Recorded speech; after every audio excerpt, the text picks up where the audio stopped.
नमस्कार भाऊ, मी सुनील. तर आज आपण चाललो आहे श्री स्वामी समर्थ महाराजांचं मठ पाहायला. तर चिपळूणपासून काही अंतरावर असलेलं आंबडस हे गाव आहे आणि या गावी श्री स्वामी समर्थ यांचं मठ आहे. तर चला तर आपण जाऊया पाहायला श्री स्वामी समर्थ यांचं मठ.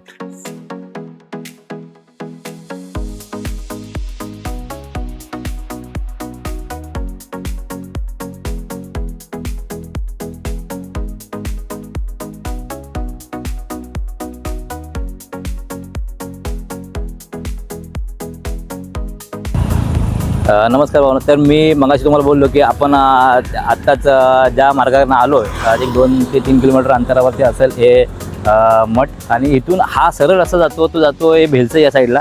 आणि त्याच मधल्या रस्त्यामध्ये एक छोटासा असा एक रस्ता आहे, आता जो कच्चा रस्ता आहे. या मार्गाने आपण या मठामध्ये आलो आहे. आणि या मठामध्ये आल्यानंतर सर्वप्रथम शनिदेवाचं दर्शन घेतलं जातं. आणि त्या शनिदेवाच्या समोरच एक बजरंगबली हनुमान जी यांचं मूर्ती आहे, आपण त्याचं सर्वप्रथम दर्शन घेऊ. चला तर मग.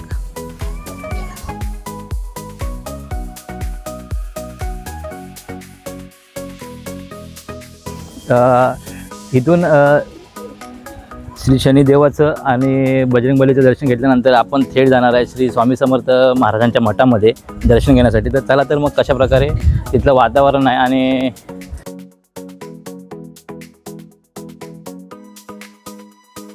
मंदिरामध्ये प्रवेश करतात तिथलं वातावरण पाहताच मनाला एकदम भुरळ घाल असं वातावरण आहे.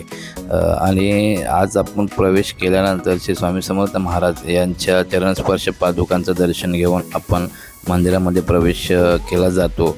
त्याच प्रकारे तिथे अशी एक व्याख्या आहे की श्री स्वामी समर्थ महाराज मुंबईहून अक्कलकोटला येतेवेळी त्यांनी या ठिकाणी विश्रांती घेतली होती. तेच हे ठिकाण श्री स्वामी समर्थ महाराज यांचं त्या जागी आता भव्य दिव्य असं मठ उभारलं गेलेलं आहे.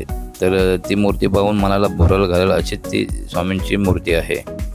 जर नक्कीच तुम्ही चिपळूण परिसराच्या आसपास राहत असाल तर या आंबळेच्या गावच्या श्री स्वामी समर्थ महाराजांच्या मठाला नक्कीच भेट द्या. तुमचं मन प्रसन्न नक्कीच होईल.